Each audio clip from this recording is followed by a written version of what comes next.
Good morning students. Welcome to our BEd online class.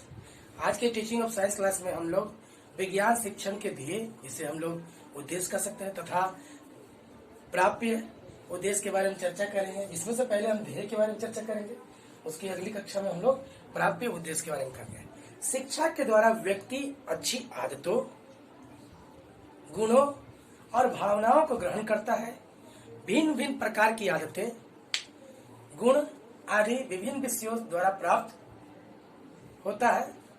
किसी भी द्वारा चरित्र का विकास हो सकता है, तो किसी विषय द्वारा सांस्कृतिक विकास, किसी प्रकार गुण जिस विषय द्वारा प्राप्त होते हैं, वही गुण उस विषय के पढ़ाए जाने का उद्देश्य होते हैं।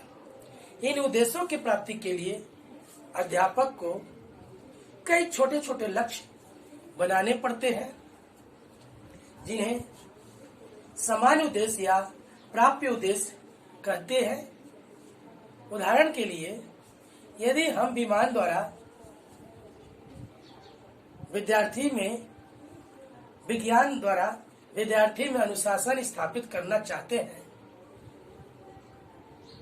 तो विद्यार्थी में वैज्ञानिक दृष्टि से सोचने की शक्ति, वैज्ञानिक रुझान आदि बातें उत्पन्न करनी चाहिए। अतः ये सब तभी हो सकता है जब अनुशासन उद्देश्य के लिए प्राय उद्देश्य हो। इस प्रकार उद्देश्य संपूर्ण तथा अंतिम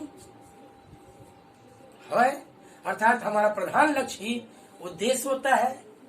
इसके आगे कुछ प्राप्त करने के लिए नहीं रहता, परंतु प्राप्य उद्देश्य विशेष तथा तत्कालिक होते हैं, जिनकी सहायता से हम अपनी प्रगति की प्राप्ति कर सकते हैं। अतः प्राप्य उद्देश्य प्राप्ति में पथ प्रदर्शन का काम करती है।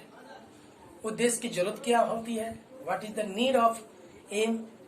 शिक्षा का उद्देश्य शिक्षा प्रारंभ करने के पहले ही निश्चित और निर्धारित कर लेना अत्यंत आवश्यक है।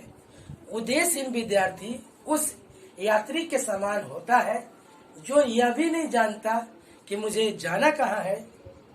बिना उद्देश्य के अध्यापक उस नाविक की तरह हो जाता है जिसे अपने लक्ष्य का ज्ञान नहीं होता, और विद्यार्थी उस पतवार विहीन नौका में के समान में उद्देश्य की लहरों के थपेड़े खाती तट की ओर बहती जाती है। अतः विज्ञान शिक्षण के भी निश्चित और निर्धारित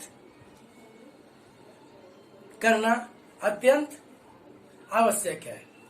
विज्ञान शिक्षण के प्रमुख उद्देश्य 3 है। पहला व्यवहारिक यूटिलिटेरियन, दूसरा अनुशासनात्मक, तीसरा सांस्कृतिक। पहला व्यवहारिक उद्देश्य। विज्ञान का व्यवहारिक उपयोग न केवल उनके लिए है जो ज्ञान को अपने काम में उपयोग करते हैं, बल्कि प्रत्येक प्राणी के लिए है, क्योंकि प्रतिदिन हम उपयोग में आने वाली वस्तु में विज्ञान की ही देन है। इसलिए स्कूल का यह परम कर्तव्य है कि विद्यार्थी भली भांति या भली प्रकार से यह समझ सके कि विज्ञान के सिद्धांत न केवल प्रयोगशाला में जांचे जा सकते हैं, बल्कि उनका जीवन में आने वाले वस्तुओं से संबंध है। विज्ञान शिक्षण का यह उपयोग उन्हें तभी सफल माना जा सकता है जब बालक अपने दैनिक जीवन में संबंधी पहलुओं को समझने की क्षमता प्राप्त कर ले। दूसरा अनुशासनात्मक, यानी डिसिप्लिनरी। इससे हमारा अभिप्राय मुख्यतः मानसिक अनुशासन से है। यदि मानसिक क्रिया एक अच्छे ढंग पर होगी तो अनुशासन की कोई भी समस्या हमारे सामने नहीं आएगी। आ सकती। इस उद्देश्य की प्राप्ति के लिए यह आवश्यक है कि विद्यार्थी ठीक ढंग से निरीक्षण के नियम को तर्क द्वारा माने और परिणामों को स्वयं प्रयोगों द्वारा सिद्ध करे। उसके यह बात इससे यह अवश्य होगा कि अमुक कार्य क्यों और कैसे हुआ, इस बात की जानकारी उसे मिल लेगी। इस प्रकार विद्यार्थी यह समझ लेंगे कि प्रत्येक घटना कैसे और क्यों हुई, और समझने के बाद वह कभी अनुशासनहीनता की भावना मन में नहीं ला सकता। अगला सांस्कृतिक उद्देश्य, कल्चरल एम्स। आधुनिक युग विज्ञान का युग कहा जाता है, क्योंकि विज्ञान हमारे समाज पर बहुत बड़ा प्रभाव डाला है। इसलिए समाज को पूर्ण रूपेण समझने के लिए विज्ञान का ज्ञान होना आवश्यक है। हम दैनिक जीवन में होने वाली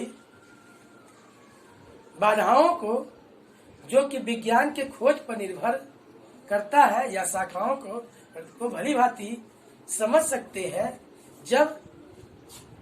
जब उसी को विज्ञान के सिद्धांतों का ज्ञान हो। विज्ञान के द्वारा ही मनुष्य ने प्राकृतिक शक्तियों पर विजय प्राप्त कर ली है।